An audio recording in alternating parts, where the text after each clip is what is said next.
At Stratfor, we are watching two trends in Africa for 2012. The first is the significant security challenges facing Somalia and Nigeria, and the second is the internal politicking and governance needs facing Sudan and South Africa.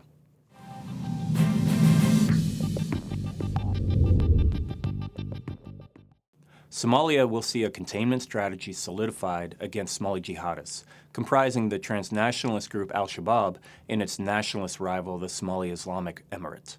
There will be three prongs to this strategy, beginning with the African mission in Somalia, AMISOM, consolidating their forces in Mogadishu. The second leg of this strategy is Kenyan troops to strengthen the cordon along the Kenyan border with southern Somalia. Kenya's approximately 4,000 troops there will hold territory and interdict Somali jihadists moving about the area. The third component of the containment strategy will have Ethiopian forces fortify a cordon along Ethiopia's border with central Somalia. AMISOM, the Kenyans, and Ethiopians will be mindful to deny Somali jihadists material for propaganda. To this end, they will employ Somali local militias to engage the jihadists within the containment zone while not overtly occupying the country. The combined efforts will disrupt the jihadist lines of supply, though not bring about their defeat. Amid allied African efforts in Somalia, the United States will continue covert action there.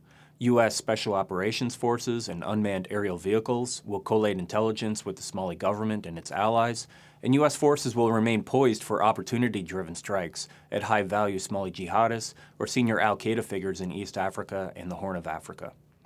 Now looking to West Africa, Nigeria will struggle with sustained militant violence in its northern region. Aggrieved political elites in the north, believing political power was stolen from them by the government of President Goodluck Jonathan, will use the Boko Haram militant group to undermine the government. Aiming to regain political power in 2015, these northern politicians will provide Boko Haram with arms and funding while protecting it politically. Boko Haram will concentrate frequent attacks against Nigerian government and civilian targets in northern Nigeria, and less frequently conduct operations in the capital region of Abuja. Rhetoric from Boko Haram will be jihadist and fierce, but political patrons will restrain the group from carrying out attacks that would jeopardize the group's leverage, such as if it carried out transnational operations or attacks against foreign political and commercial facilities in Nigeria. The Niger Delta in the south will see a slow but steady return to militancy, but attacks will be infrequent and will not significantly disrupt oil production. Part of this reemergence will be driven by Niger Delta political elite needing to reactivate alliances with the region's militants, notably the Movement for the Emancipation of the Niger Delta, or MEND. This will ensure their leverage while deciding how to retain influence should this region's political elite yield the presidency in 2015.